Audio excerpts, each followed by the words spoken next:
Hey, everybody. Welcome. I'm broadcasting from an unexplored hex deep in the heart of Brooklyn.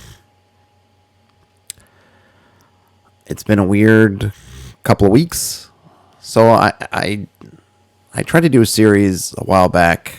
I called it Dungeon Master Screed, to just allow myself some space to talk about things kind of informally, and I wanted to do it all the time as kind of a constant thing, and well, that didn't happen. But I'm going to try that again, and I think you're going to see a lot more of that from me for a while because the coronavirus is really, as with everybody else over the entire globe, has thrown all of our schedules into a tizzy. I am lucky enough that both my wife and I are able to work remotely from our jobs. I actually just started a new job, and I kind of snuck in right before things really hit the fan vis-a-vis the virus. So I was able to get set up, get the work laptop, get all the passwords, get all the accounts that I needed to get into, and all that administrative jazz before they decided to put everyone remotely. So that was good. I did commute a few days into Manhattan last week, and so it was interesting to watch the subway ridership kind of decline. Hi, Betty. That's my cat, Betty. Down there, decline sort of over time, over the course of those 3 days. Excuse me.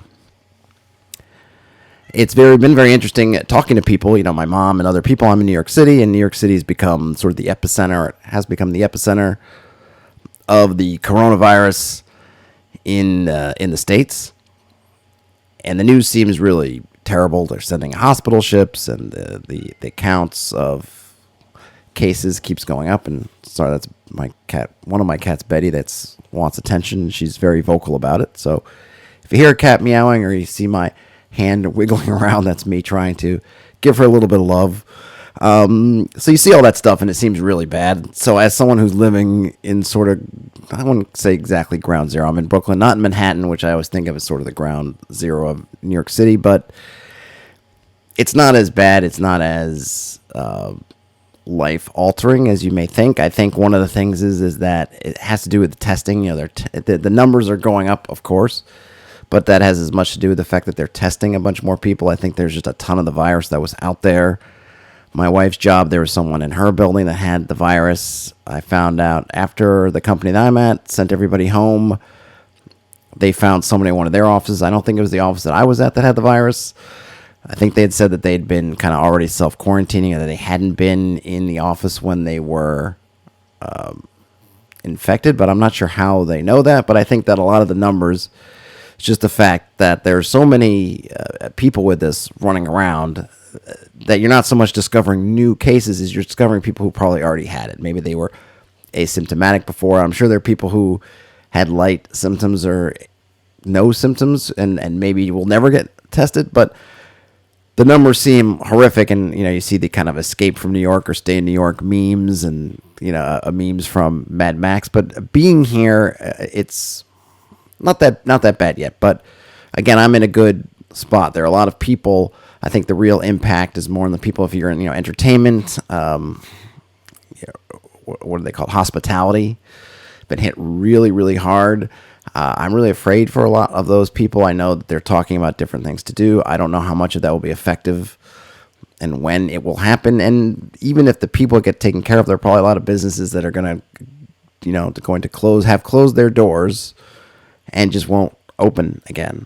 They opened up, I guess, in the winter, a new theater, or they kind of reopened an old vintage theater. They did a lot of work fixing it up. It's a sort of an the Alamo Draft House competitor. It's called Nighthawk. I think they had one in another part of Brooklyn. They opened this one. Really good. They're not Alamo Draft House. They're not nationwide with lots of movie theaters, movie houses. I don't know how much they pay for that theater, the new one in particular. Their other theater in Williamsburg was pretty small, but this is one is big. I don't know what the rent is on that, but I'm afraid for them. I'm afraid that they're going to shut their doors, and when it comes time, and we don't even know how long this is going to be, right? We can't say, oh, in 2 weeks or 3 weeks or 4 weeks. We don't know. It could be a long time. So whenever this thing happens, I think my wife, they already told her it went from being, okay, stay home for 2 weeks to being stay home for 2 months. So if everything's kind of shut down for 2 months, that's a lot of momentum to lose. That's a lot of revenue that you're losing in a lot of these businesses. I'm just afraid they're gonna be gone, and it's gonna kind of change the city in an interesting way. But for people who are maybe see this, or read about New York City and think, oh gosh, it's full of panic. Someone here is not that bad. Not that people aren't panicking or having a lot of different thoughts, because you can go on to Reddit, the different New York City groups that I will peruse, and yeah, people are panicking. But I think for the most part we're good. At least my house, we're pretty well stocked. We're in a quiet neighborhood anyway, so it doesn't actually feel that much different. It just feels maybe a little bit quieter, but not that much. You really see it when you go into the grocery stores, which is, as I'm sure wherever you are, if you're watching this now or later or listening to this, you could probably attest to the same things in your neighborhood. It doesn't feel that different, but of course it's New York City, so the profile of everything is elevated, but I think the governor's doing a good job. Our mayor, de Blasio, a lot of people are kind of, I feel like they're picking on him a bit. I don't want to get political. I'm not really a de Blasio fan. I think a lot of these decisions are harder than people will make them out to be. People will paint them in kind of simplistic terms, and sure, those things make sense, but I don't think that he's actively trying to make poor decisions. I think that there's just a lot of pressures and a lot of things he's trying to deal with, and you're trying to balance all that out, and people can kind of get carried away. Carried away. As for gaming, I haven't been able to do any gaming. I was thinking about trying to maybe do something so one thing that I found out last week, and I'm really behind in getting some of my audio content up, so I apologize if you're looking for some of the RPG Breakfast Club stuff. I've got like three episodes, so there are 4 episodes, so like 4 weeks worth of those that I have to go back through and try to get up. But someone hit me to that Gary Con has moved online this year as a response to the virus, and I will pull up the link if I can find it. Excuse me, gosh, maybe I've got the virus. I've had a little bit of a cough, but I feel like it's more. I don't even know what it is. We'll see. If the cough persists for a couple of days, then yeah, we'll go get it checked out. But I kind of been nursing a sore throat for the last couple of days, and it's kind of more like the tickle in my throat than an actual cough, if that makes sense. But I'm pretty much self-quarantined, so don't worry about me. Though if you don't hear from me for a while, send Brad Pitt and his World War Z plane to come get me. In any case, Gary Con, they've gone remote. And there's a virtual. Okay, so here's their site, and then okay, it's kind of where I was. I thought maybe it was something else. I'll throw it in the chat. Oops. My work computers are Windows again, and I'm kind of used to Macs, so everything now I'm going back and forth between remembering the Mac shortcuts and remembering the Windows shortcuts. All right, I'll drop this in the chat, and I think that will still show up after when this is streaming. And if you're listening to this, when I finally do get around to putting this online in audio format, I will try to remember to throw this link in there. I don't remember exactly what the date is for the virtual GaryCon, but I guess it probably should say on that page, right, when it is.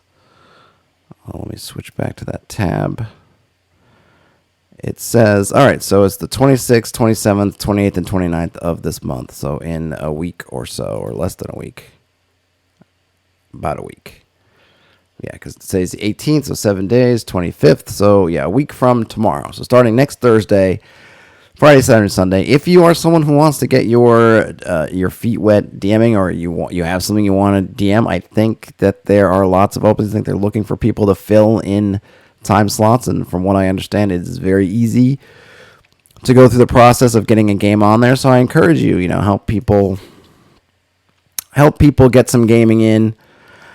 I think it was last week. I saw there's a local game shop. I actually haven't been there. I don't even know if it's really a shop. It's kind of a local game spot, and they run stuff. And I think it was last Friday, and they were running a game in person. And, they posted it up on Facebook, or somebody posted up, hey, I'm looking for a game. Is anybody playing anything? And they said, oh, yeah, we're open. Come in. And I thought, it seems a little irresponsible.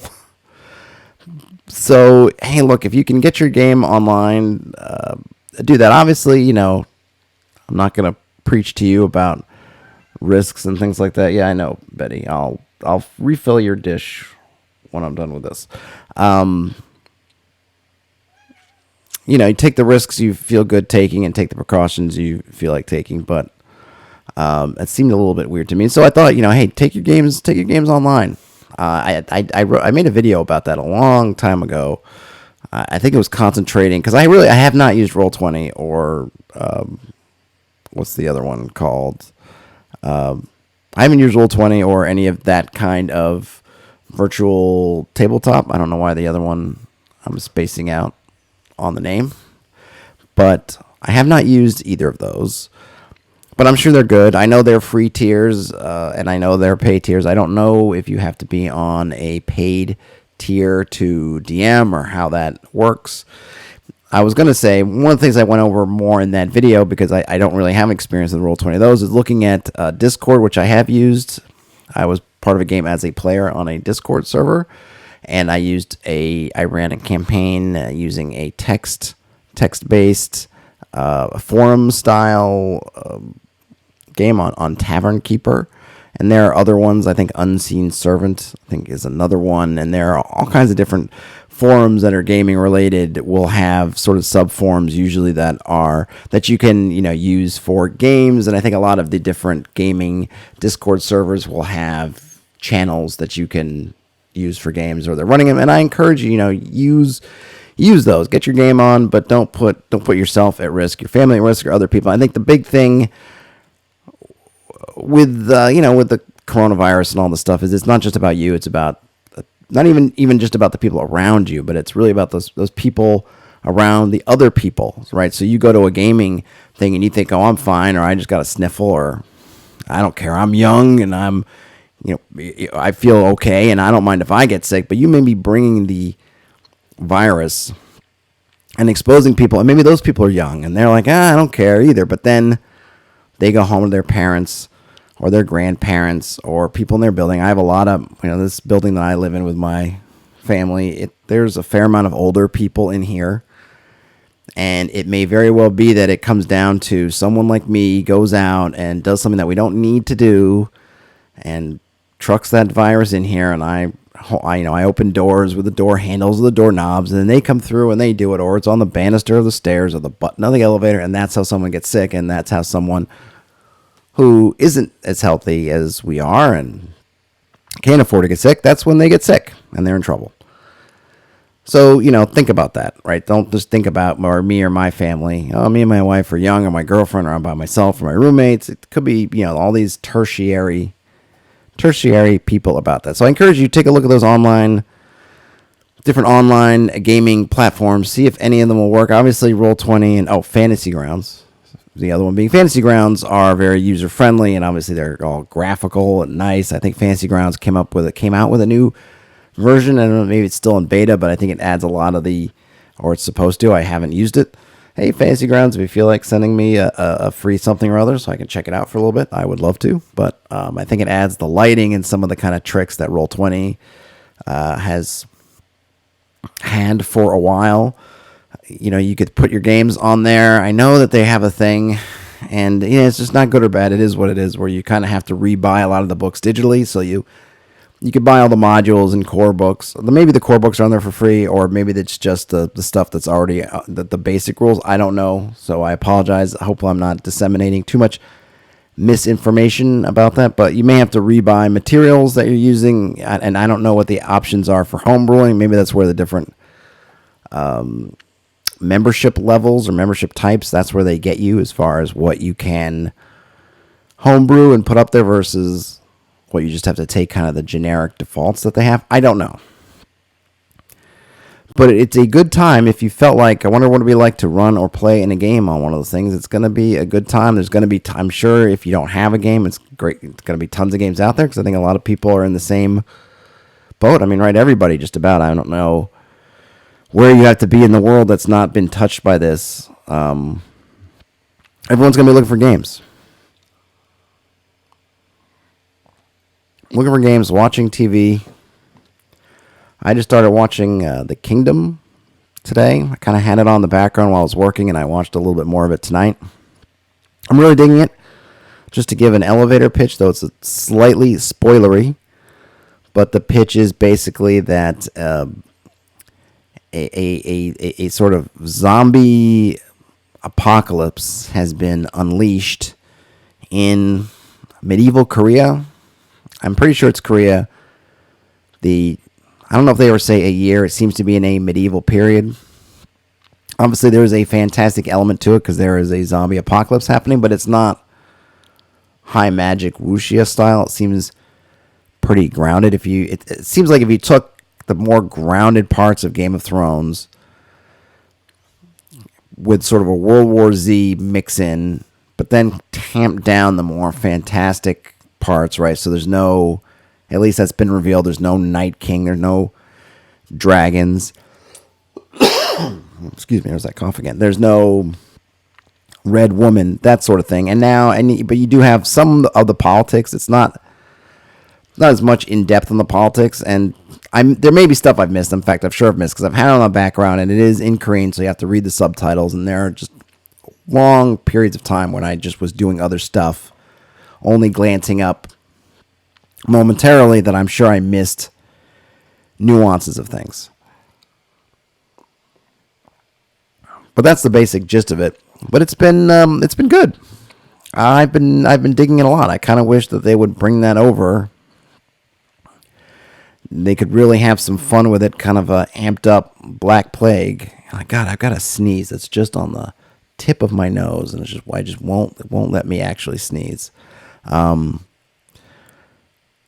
yeah, I feel like that'll be a really great show. I would definitely watch that if they did that. If I take like a better version of that Templar show that they had and add it in, kind of put it in the, was it 13th century or 14th century, whenever the plague initially hits, and give it that kind of a supernatural element. And maybe they could even do something different than zombies, because I've seen a lot of zombies. I don't necessarily need to see more zombies, but something like that. I think that'll be a great show.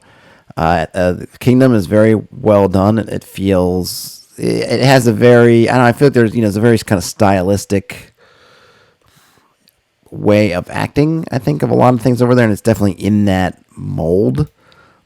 But I think it's well acted. Sets, the designs, I love there. I want to learn more about the kind of costumes, the all the things people wear at the different offices. They have these great hats that kind of remind me a little bit of sort of Solomon Kane type hats, obviously with an Asian flair. And then I think I've seen them in some of the other shows. I don't know if they had them wore them in China, or if that part is more Korean. And then there's some of them where they'll put these really long feathers in the top of them. Just a kind of a cool look. It's different. And I'd love to learn more about the hierarchy and sort of what, because I'm sure if you were Korean and you were watching it, you probably wouldn't understand much like we do. Kind of implicitly get some of the different stations and sort of what they wear, particularly if you are interested in it. And you can kind of look and say, oh, that guy's got this kind of hat, so he obviously is this position. Like you might read the military insignia and say, oh, that's a lieutenant colonel versus a general versus a sergeant, whatever. But without that background, and kind of got to wait and hope that it becomes obvious the way the scene is set or the way the action unfolds to know kind of, okay, this is the hierarchy or that's what that means. And so I'd be interested in it. But I think it's definitely seems like a good show, and it certainly is, I guess, they just came out with a second season. That's kind of what prompted me to watch this one, as is, I think, usually the case, right? I'm sure that's a good thing of marketing. Hey, the new season's out, so go ahead and catch up. I think someone said, oh, look, just in time with the virus, here you have this, basically a medieval Korean World War Z happening. So it's very apt that they release it now. Obviously, if you haven't heard, movie studios are releasing a lot of things now. I don't tend to do the renting on demand. I feel like things go to Netflix or cable so quickly now that I don't feel that urgency to get it on pay-per-view. But that's certainly something to watch. I know that Animal Crossing comes out in a day or so, and I never played an Animal Crossing. Maybe I'll stream some of that on the late night. That might be on Twitch rather than on YouTube. I'll probably jump on the YouTube, but maybe I'll try doing that on Twitch. We'll see. I've never played Animal Crossing. I'm interested in it, and it would be nice to play something I think that's very unrelated to the kind of stuff that we're going through now. Something that's like just a happy, fun time of yesteryear. And, something that will almost seem quaint just because you're just dealing with little animals and digging up vegetables. And I feel like that kind of game, I mean, it's always been very popular, even though I've never played it. But that kind of game, I think, is going to hit a real chord with people who are going to want escapism from the sort of ugliness and awfulness that we're getting on an hourly, minute by minute, or daily basis in our real lives.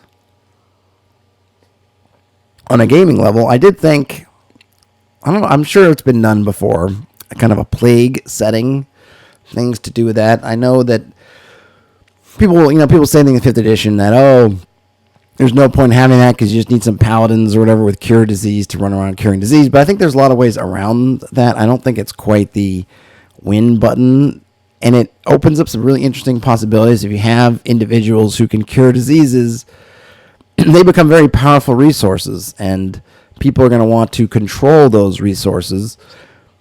So yes, they can cure the disease, and we can judge whether it's a permanent curing or a curing of a time, or what might happen. Could they get reinfected? Maybe a magical curing won't give them immunity to further diseases, so you've cured them, but they haven't built up resistance, right? With the coronavirus, they talk about you have to build, you build up and you become immune to it through your body fighting it. If you magically cure it, maybe you don't get that. And so, yeah, you're cured. Then a month later, you get it again because that magical curing didn't allow your body to go through the physical steps it needs to go through to inoculate itself against the disease. And of course, if we're dealing with magic diseases and things like that, maybe you could even say, I know a lot of people don't like when you start to get in this, it's not actually disease, so therefore cure disease doesn't work. But, if it's something like, mummy rot, I don't know if mummy rot is, if that's termed a disease or how that works. But there are other ways to do it where you have the feeling of a disease and maybe it's not technically a disease. But I think let the paladins cure it and see what happens when they go through a town and they can cure the disease. And then, if you do judge that said magical curing does not inoculate them to future diseases, are those towns going to want them to leave? Is there going to be pressure on them staying? What if there are people who are not nice who might want to force the paladin to be their personal cure-all and the party wants to leave, right? There's a lot of interesting ideas there. So look at it as an invitation to think about, an invitation to adventures, an invitation to complications for a party. And particularly if, you rule in this kind of setting that paladins are very rare. There aren't tons of them running around. Maybe this particular player, if they choose a paladin, maybe they're the only one, or maybe there's just a handful and the other ones are in hiding because of this very problem. You can't save everyone. Even if you're using all your uses of cure disease all day, you're just not saving everyone. So now who do you save? And what happens to the people when you don't save them or their loved ones? Or just when you're forced to make those kinds of choices, or when people think that they can force your hand one way or another. That's powerful. That's powerful stuff that you can play with. I know I've said this before in other talking about hex crawling and things, but I think sometimes it's a little bit overblown. People will complain that, 5th edition, the powers kind of give everything away. I don't necessarily feel that's the case. Obviously, there's some abilities that make things very easy, but then you just have to come up with other challenges. I think, the one that I talk about in one of those videos, hex crawling, was the Druid and Goodberry. Same thing, but there are ways around it. If you are in a setting of scarcity and there's one Druid that's got Goodberry running around, same as the Paladin in the time of the plague, that's a very powerful resource. People are going to want to get a hold of it and use it for their own ends, and then the party may be caught in the middle. You can only create so many good berries a day, And even if it's just a regular world and they're doing good berries, then just okay. So they're not going to starve to death in the wilderness. But other things can still happen to them. There's plenty of bad stuff that isn't about starvation. So you just work on that stuff. And then if they decide to become masters of the wilderness, then that's great. Then let them be masters of the wilderness. And they can't, the other things will happen and you'll have plenty of opportunities. So I think maybe the main takeaway that I'm rambling through here is try to just look at player abilities not just as what problems they solve, but what opportunities they create for you. And if you look at them, I think a lot of them do create interesting opportunities, particularly if you're doing your session 0 stuff so that you're aware of them as you're sort of building out the setting. Then you can decide, okay, I'm doing a plague setting, and Billy Bob over there, he decided to play a paladin. All right, well, I'm going to make it so that he's really the only paladin alive, or there's maybe some more that will pop up, but basically he's definitely the only one known in this part of the world. What kind of things does that do for them, right? Or I'm making a hex crawling game, and Jim Joe decided to be an Aarakocra. Okay, well, I'm gonna do some interesting things with that, and maybe there'll be some things, and maybe there'll be lots of Aarakocra around, and so people will be, and creatures in general will just be aware of them and somewhat prepared for them, or it'll be a very rare thing, in which case, again, it becomes this resource that the party will have, which will be great, but maybe people will want to have that for themselves, and what will they do with that? Or they'll want to destroy it, or, whatever. So just looking at opportunities, right? Looking at things as opportunities. I didn't really have much of an agenda for this. I'm just kind of rambling around, so I apologize if it's sort of unfocused. Part of the thing when I was originally doing these screeds is that was kind of the point. Not necessarily the point. I try to be focused. I don't want to just be a rambling blah, blah, blah. Charlie Brown teacher, wah, for however long. But part of the idea was that I could just kind of jump from topic to topic, and it could be a little bit just sort of what comes into my brain. I have seen some interesting things. So I know that Morkborg, I'm not going to try to Morkborg, I think with the umlauts over the O, or at least one of the O's. Morkborg, Bergen, Schmurgen, I don't know. Morkborg, I don't know. I can never get that. My mom used to joke back in the day when Motley Crue, you see a Motley Crue sign or poster, and she would say Motley Crue because it had the umlauts, and I thought it's not. They don't really mean you to do that. It's just because they were trying to be heavy metal cool. I don't know where Morkborg is from, so I apologize when I'm butchering the name. I was just trying to honor the umlauts. But I know I saw some interest, so I know people picked it up, and I've seen some good stuff about it. I have not picked it up. I'd be happy to take a look at it. If someone along with Morkborg wants to send it on over, maybe I'll get it at some point when the world has calmed a bit. Same thing. I saw that the Critical Role new book came out. I don't know when the next time I'm going to get to a bookstore in the near future is to check it out. I know that Amazon said they're not really stocking stuff. They're trying to stick with essentials. So maybe I'll see if they have any and I can just get one to read. The problem with all these books is, and this is where, I try to look at it and say, hey, if someone wants to send me one, or if people want to donate on Patreon or on Ko-Fi to help me, buy these books, is that I just, and nothing against them, I'm just probably not going to run them. I'm sure this probably comes across as like, kind of some kind of braggery thing. And I really don't mean it to be, because I don't think it's always a good thing. And I think often I wish I could do it another way, but I just always wind up homebrewing my own thing. And I don't need, so I don't know, I really don't know much about Morkborg. I don't know if it's a setting and rules or mostly setting. I kind of feel the way I did about, what was it, basic, basically BX Essentials became Old School Essentials, OSE, was that, yeah, it's a nice rule set, but I don't need it because I have BX, and BX is clear enough to me, and whatever quirks or whatever typos or whatever things that they messed up or they got wrong, I've already glossed over them and probably wallpapered over them in my own brain. Certainly nothing I feel like, oh my gosh, this is awful, I can't live with. So I don't need a rewritten set of BX. I have BX.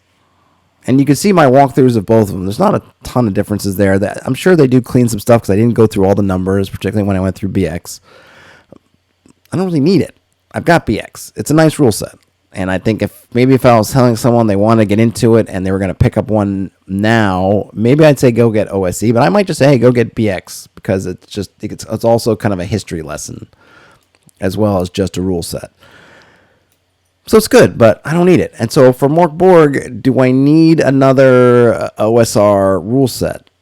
I don't know. I guess I'd have to look at it first and see if there are any. So with the OSR, the nice thing about it is that you can basically just grab stuff like a buffet that you want. So, this one has a great, I looked at Black Hack, and I really just looked at their hex crawling stuff. I should probably go back and look at some of the other stuff for a video, but I just did a video looking at their hex crawling things, and it was like, they had some great stuff. You can just pull that out of that book and use it with whatever you're doing. I like some things that Lamentations of the Flame Princess do. I can pull those things out and use them. I like some of the stuff from the vanilla books, or I like stuff from other versions of D&D. I can pull them out and use them. So as far as the rules go, again, for me, the chassis that I like is just really the white box or BX chassis, depending kind of how I feel and what I'm doing, because they're very similar for all intents and purposes. They can kind of meld into each other. So I kind of I sort of merge them together. Yes, there are some differences, but they're pretty minor. So I would just use that as my chassis and then just build on them with other things that I've seen in house rules and some of these other OSR systems. All that stuff's great. So for Mork Borg, I kind of want to look at it and say, okay, well, what are the actual systems I think I can just take out of there? Because I probably don't need that other stuff. Maybe they've got something interesting, unique classes or races or something. But really it's going to be those mechanical tidbits, because at this point with OSR, what are people really doing to kind of reinvent things? I don't know. I think a lot of it is kind of small things. It's almost more like you're buying somebody's house rules. Whose house rules do I like? Do I like James Raggy's house rules? Okay, that's Lamentations. Do I like this other person's house rules? Okay, that's Black Hack. Do I like this other one? Okay, that's Maze Rats. And yeah, they'll tweak things here or there, and they'll do things a little bit different, but really it's all about do I just like that? And since I have a chassis I really like, I don't need another one unless I feel like that new chassis is really going to do it for me. So then it comes down to the setting stuff. And as I said, and again, it's part of my ADD, OCD. I don't think I'm actually OCD, but kind of I am ADD, ADHD. That I just can't run in somebody. What I'll end up doing with a system or a setting is I'll end up looking at it and then I'll think, that would be cool, but really cool, but I'd like it more like this. So I'll end up just taking it apart anyway. So when I'm looking at settings, I look at it for what kind of inspiration, what kind of stuff can I pull out of there to put in my own. I just have a hard time just running vanilla anything, whether it's vanilla Forgotten Realms. I think the closest I did, a friend of mine did in high school, it's talking a long time ago in high school, we ran this weird mashup between Twilight 2000 and Marvel, the TSR Marvel Superheroes game, and it took place in a kind of New York City, but it was kind of Escape from New York version of New York City that had the Duke of New York and all that jazz, and it just became this weird thing. But I wasn't even living in New York at the time, so it wasn't like I was even pulling from. I was pulling from sort of my remembered New York, how it was, but then put through this blender plus a sort of an Escape from New York apocalypse, and we sort of just mashed rules together and things, and it was just all over the place. So even then, I would say we kind of started maybe with, I think it started with like the module that was with the box set from Twilight 2000, or it might have been its own module. I think we had to get to the Dnieper River, something like that. But it quickly just morphed out. And me and this other guy, we basically were just doing one-on-one GMing, and we would just switch off. But we kept the same setting and characters and everything, so things just got crazy. But, within no time at all, we were way outside the vanilla setting for either Twilight 2000 or Marvel superheroes. And that's just kind of how it's always been for me. And again, I don't put it out as like, I think some people, you hear these things and you can just tell that people are really proud of themselves. And I'm not trying to say it in a proud way. It's just the way my brain is wired. more than I'm so proud of myself for making. I can't bear to do anything but my own work. It's not like that. I always loved to do. I think I always thought like, man, it'd be great to do a Conan. I have some books on Conan. Just do a Conan game. But I always feel like I would end up messing with it. I just couldn't leave it alone. But messing with it in ways that aren't just like below the hood. It would just be like, I think quickly it would go from Conan to sort of this, call it like the Abrams side Star Trek. It would be the Hex Press, the Todd side Conan, which may be good. Maybe people are like, ooh, I'd love to play that. Maybe it would be, maybe bad. But I feel like sometimes I would like to play in just give me some regular Forgotten Realms or Greyhawk or whatever. And I can never manage it. I'm always trying to do my own things. But Morkborg, in a very roundabout way, I'm interested in, but not necessarily enough to just buy it. It'd be one of those I'd really like that, either I can get, people on the channel to help me out so I can purchase it. Maybe if I do it that way, I've seen someone do this actually with coffee stuff. So I'm a big coffee drinker. I actually, I have my own espresso machine at home. I'm fairly serious about my coffee, and there's a guy who James Hoffman does coffee videos, really good coffee videos. If you ever want to know, again, it's maybe more, if you're not into coffee, maybe a little bit more technical, geekier than you may want to get into. And he does a thing where he has a Patreon. I'm assuming it's pretty successful, and he will use money from the Patreons to buy coffee gear, and they'll test it, and then he'll give it away. So I thought if I could ever get my Patreon, ever get the patronage started, I could maybe do something like that, right? So I could, hey, if enough people donate, then I'll pick up Morkborg and I will look it over, review it, do one of my read-throughs on it, and then give it back to the community. Because a lot of this stuff, again, like I said, it's just as interesting as they are. I just know that for myself, I'm probably never going to play vanilla Morkborg, unless I buy it just to see how it does, but it's probably just not in the cards for me, but I kind of want to check it out.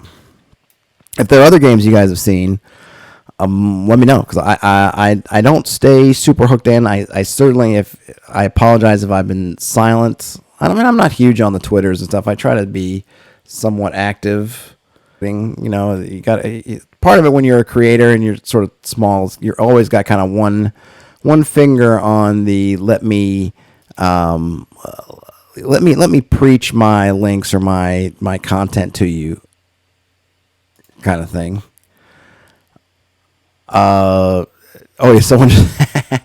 I posted on Twitter earlier about watching The Kingdom, and so super hooked in. There's been all kinds of Twitter drama that's come and gone. I don't want to say super recently. There's probably something else happening now, and I'm blissfully kind of unaware of it because I'm not all over the Twitters, particularly now since even though I'm working from home, they're keeping me really busy at this new job. So I was thinking maybe I'd have breaks to do videos during the day, do something like that. But between my wife being in the same house, also working, also sucking up internet energies, and then this new thing like that hasn't materialized as of yet. But I'm not big on the Twitters, and I've just done a really good job sort of just keeping it good. I don't have a lot of followers. I don't follow a lot of people. I don't have a lot of followers myself, and maybe I just got a bunch of good eggs out there because I've been totally unaware of stuff. But it also means that I don't. So when the drama comes up, oftentimes I'm the person who's going in it. I'll get the kind of retweet of something, and I'll be in there asking, so what happened? Because I don't know that person, or I don't follow that person. I'm not following the drama. But it also means that I don't necessarily get all the news or announcements of new games. I kind of got to wait for, again, somebody on my feed or somebody to start talking about something, or people I follow on other media will start talking about it, and then suddenly I'll go, oh, okay, that's a thing. So I think, Morkborg was something that came to my attention that way, and I think this other one was 5 Torches Deep that really kind of has intrigued me. But I don't have them yet. I'm still trying to figure out a way, so I'm just not buying bunches of books that I don't have long-term use for. And I have a ton of modules that I want to go through, too. Modules are one of those things, the old-school modules. I kind of like having them around. So that's the thing where I don't feel like I'm a real collector. I have a bunch of books, and I guess I do collect the book. I would say, okay, I am kind of a collector of old school gaming, but I also enjoy just reading them. Part of it's the nostalgia factor. Part of it is I just enjoy them in a way that the newer stuff, obviously the newer stuff can't tap into that kind of nostalgia because I didn't grow up with them. I haven't spent any time with them. It just doesn't tickle that same itch. I'm not someone who just wants to collect all gaming things just to collect them. So I got to figure out something to do. As you've seen, if you've watched any of my streams, there have been a lot of people who have been kind enough to send me stuff to look at. So I always appreciate that. And that's a struggle too, because it's one of those things where you got to kind of reach out to a bunch of people, and then half of them, 2/3 of them, 3/4 of them just don't even respond, or whatever. And then you get a few that will get back to you, and I always feel bad because I tend to try to get things out fast, and I get behind, swept up in the currents of life, and then I feel bad when I'm reviewing something way later than I meant to. And I do have a few things that I have to get back to on that topic, but I'll save that for later. So feel free to send me, hit me up on Twitter.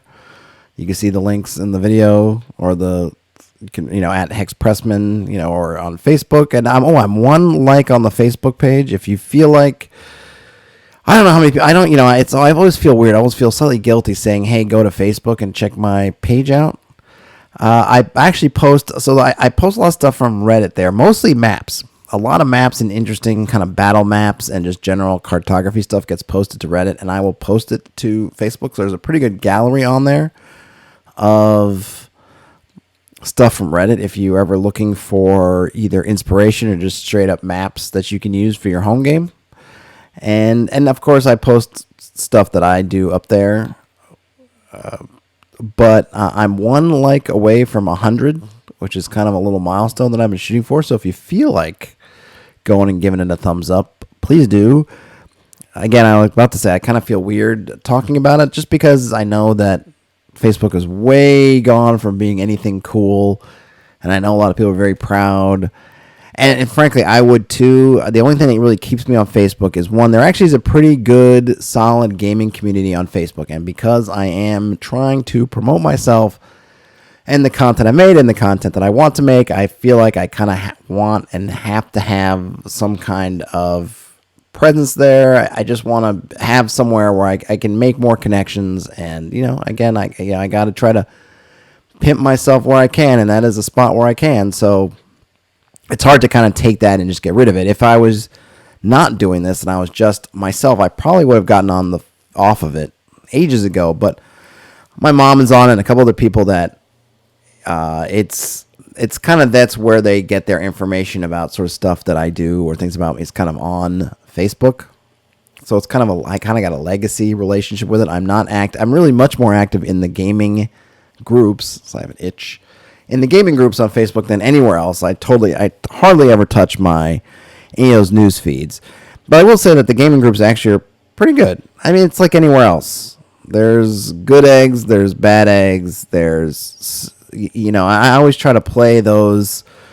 This goes for Twitter, it goes for Reddit. And I know some people are scared of Reddit. It's really not any worse than anywhere else. I mean, obviously your experience is going to vary. You could end up in the wrong thing and think, oh gosh, this is awful, because there are awful people on there, but there are a lot of good people too. What I try to do is I just try not to get into stuff that I know. Look, there are gaming styles, obviously, if you've watched my videos or listened to me before, there are gaming styles that they're not my bag. So one thing I do is, regardless of where I am, I just don't try to get involved in that stuff. I don't need to go into a channel or into a thread and just kind of say something obnoxious. If someone's talking about, hey, I want to try to optimize my warlock, help me out, I don't just go in there and type like, oh dude, you shouldn't optimize, you should do this instead, or oh dude, optimizing for this, or oh, min-maxing's for jerks. Like, who cares? It's all about him and his table, or their table. Doesn't have to be a him. Who cares? I'm not there to ruin your fun. If your fun is that's how you want to play, and go play it. I think the thing is to just find the table that plays your style. Well, this makes me think of something that I've been thinking about for a while, and I don't know what. There's a weird thing I think with role playing games, and maybe it's board games and kind of gaming, these kind of social activities. So if you're playing in a sports league, a rec league, there are different levels of the rec league that correspond to your skill level and then kind of your seriousness, and those usually go hand in hand. If you're really good at a sport, you generally take it very seriously. If you're not good at it, you generally don't, right? If you see this all the time, like you'll go to the park and you'll see one set of people playing volleyball, and they're playing it like totally seriously, right? They're always trying to get their 3 passes in. They're always trying to get it up, set it for spikers, boom, boom. They're doing everything, the way that they're bumping and everything they're doing is like real volleyball. And then you see the guys are playing it with the net sagging, and they're just kind of just heaving the ball, and it doesn't matter to them. They don't care. And I don't know why they don't have something similar for that for role playing, or why I think that people would get very annoyed if in role playing circles you tried to enforce that. You could say, hey, look, this is the D, this is the D level rec league. This is just come on in, whatever characters you got. We're here just to have fun, roll some dice. I'm not going to take everything very seriously. You shouldn't either. Let's just come in and go. Like, beginners, welcome. This is your entry level game of D&D or whatever. And then you have okay, now there's C level. Now it is, maybe you've played that and now you want a little bit more. You feel like, well, because this happens, I used to love to play volleyball, and it would drive me nuts because I would come into a league and it would be like that D level, and I'm like, I want more than that. I'm not an A-level volleyball player by skill, but I want to play a more focused, serious game of volleyball. So maybe I try C level. And same thing, maybe you say, okay, with D&D C level, we're past the beginner stuff. We're trying to be a little bit more serious. We're trying to be a little bit more careful. We're trying to be whatever it is. And maybe that's where you would branch off and say, okay, in this branch, we're going to be more optimizing, min-maxy, mechanical about the numbers. And not to say that this, I hate when people try to turn this into like, well, why are people trying to say that you can't role play and be an optimizer? I'm not saying that, but there are certain styles and certain things people want. Generally, if people who are really heavy into role playing are not necessarily all about the optimizing, and the people who are optimizing, not that they don't role play, but they're not into it the same way as those other role players are. So you can maybe you could split that off and say, okay, now we've got, MC or MM-C for min-maxing C level and role-playing C level. And maybe at the C level, you could still have a lot of interplay because it's not that serious. And then maybe you could have a B level beyond that. And then you could have the A level, which is just super serious. Folks that just want to be all about the role play, and that's the most important thing. And then the super duper mechanical min-maxers are on the other one. And it shouldn't be a personal affront. It shouldn't be some sort of insult against the laws of the divinities and men that you want to be A level on one side, or you want to play an A level and run that on the other side, and that certain things don't mesh. That you're trying to run that super serious, focused role playing game, and then Mr. Min-Maxer's there wants to come in and play, and that you have to carve a space for him. Or if you were to invite them to the game, they should go play, as opposed to being maybe more realistic and saying, listen, or just be self-aware, right? If Min-Maxer guy is self-aware and says, hey, look, I see what you guys are doing, and I can just tell you right now, I'm not going to mesh with that, because as much as I'm role-playing, I don't want to role-play the way you guys are, because I'm trying to do this sort of min-max kind of thing, and you guys are doing very much a playing with lots of deficiencies and the kind of stuff that I'm trying to hide, and I'm trying to minimize that stuff. I'm trying to shield myself. You guys are embracing it over here. So yeah, we're both role playing and we're doing it kind of in different ways. So I know that your game is just not right for me. I'm going to go find myself that other kind of table. And I think that's fine. I think it's good to be self-aware. And I think it's just as fine and good to be self-aware if the GM or the table say, hey, look, man, I like you. I've known you since we were 2 years old. We were next to each other. We jumped out of our mom's wombs, but this isn't the game for you. And here's why, because we're interested in this, that, and the other, and you're interested in this, that, this, and the other, but in a different order or a different importance. And so let's just save ourselves the trouble. Right? If we could all be more self-aware about these kind of games that we want and that we run, we could avoid a lot of these weird places we get to where we have players that don't mesh with us. Now, of course, it's not that simple.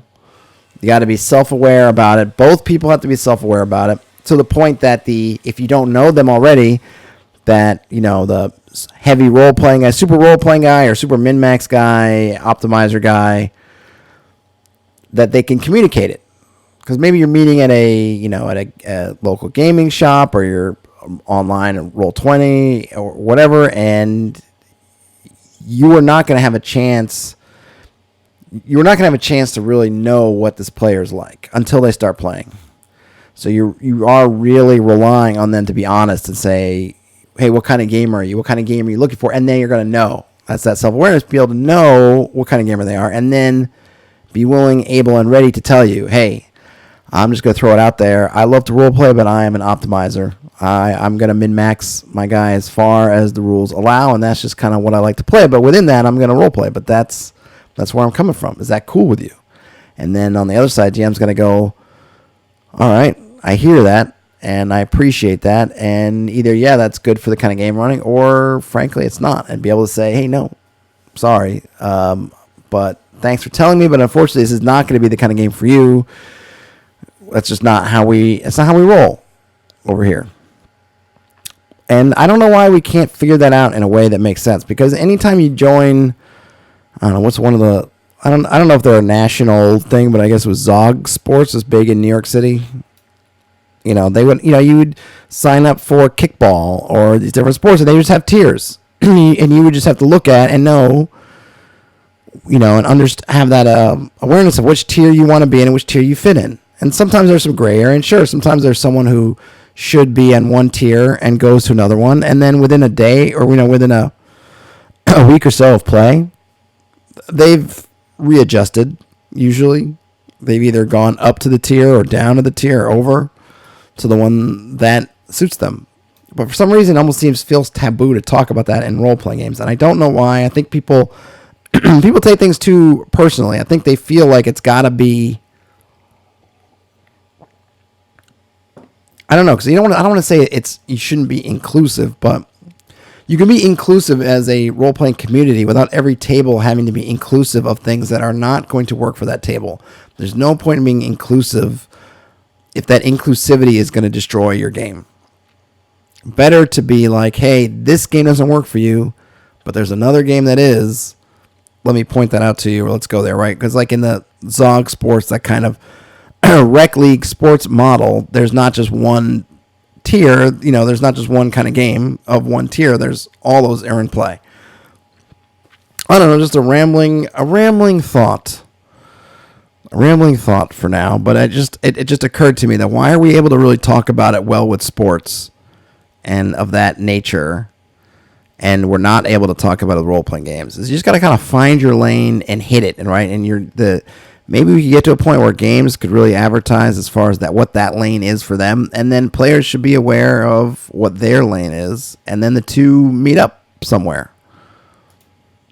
You find your lanes, and then you fit, and it shouldn't be some kind of taboo to talk about it or to be able to define those lanes and, you know, and sit in them.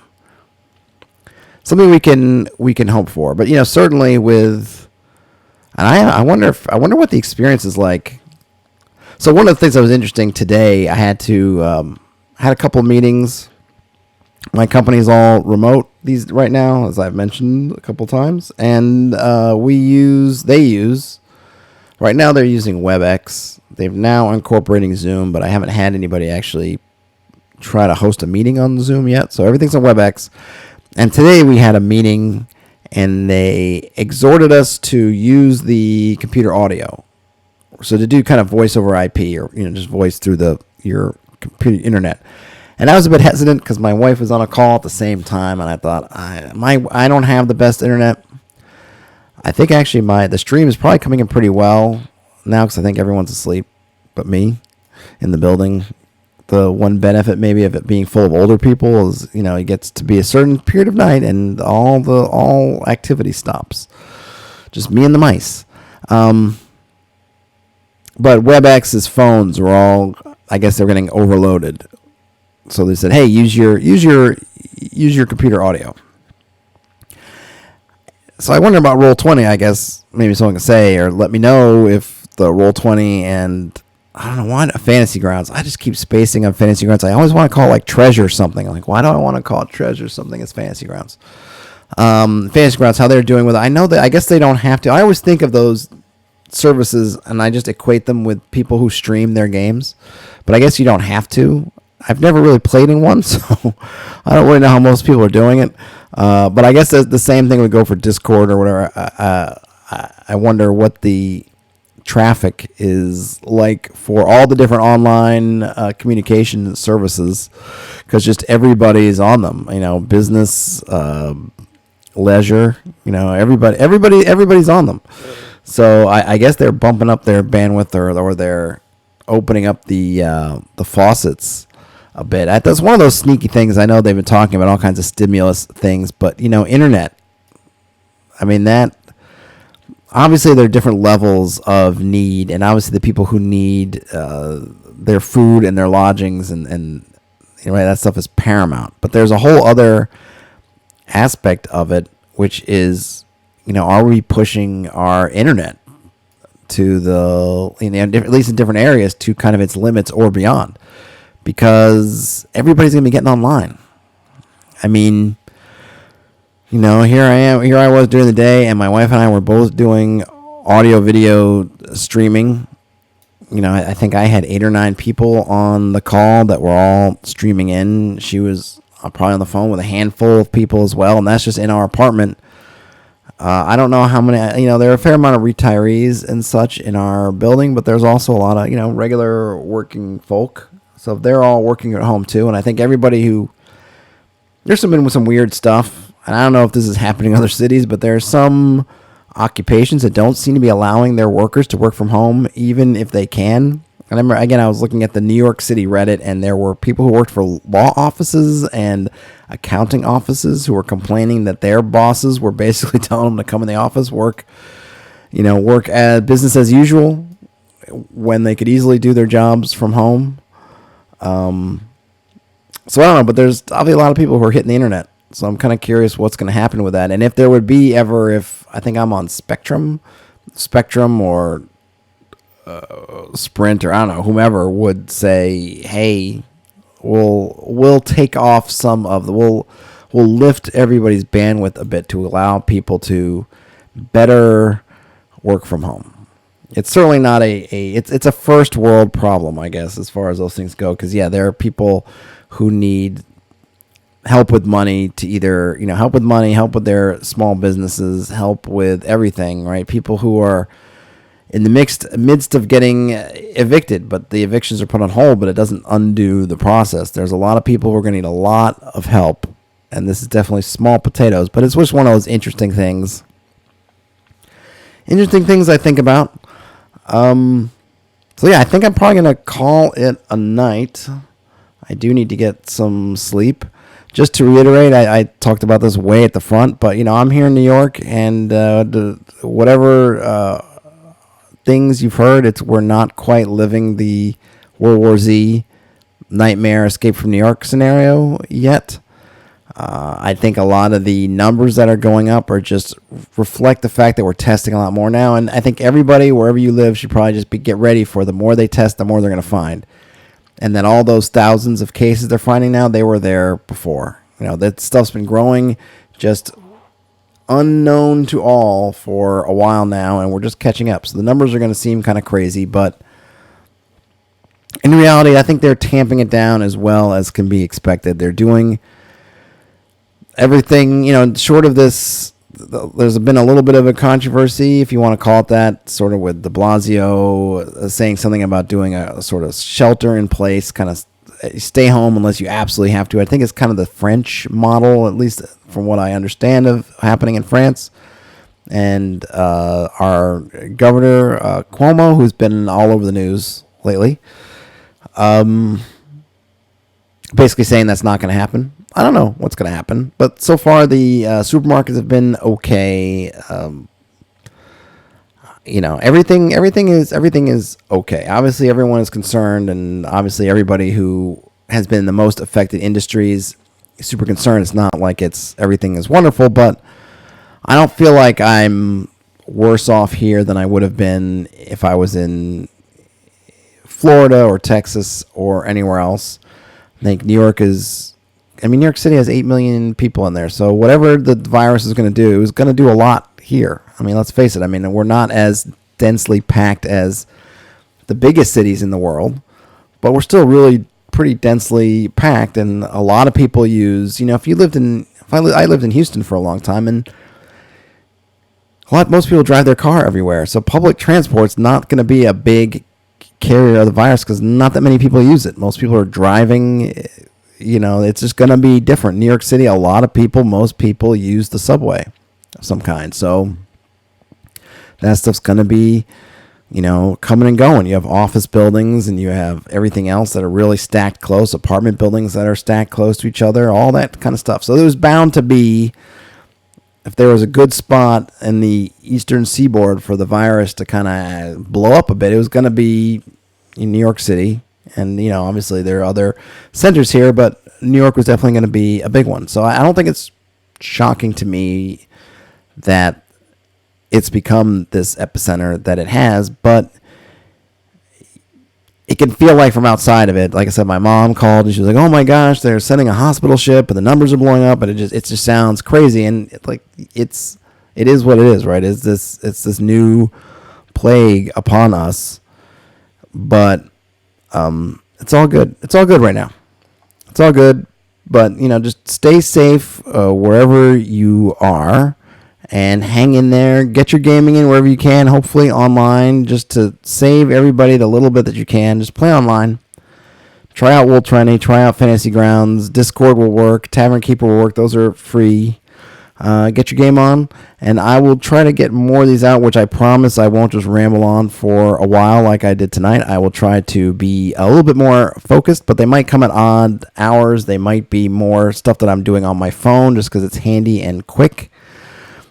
And then, I have the big backlog I'm going to try to get out. So that stuff is coming. But, hey, if you made it through this long, thanks. Drop me a thumbs up if you feel like it. And please subscribe if you feel like it. And, if you want to contribute on Ko-Fi or Patreon, those links are in the show notes. And thanks in advance for whatever you want to do to help me, help me go on here. Thanks in advance. But really, have a good night. And,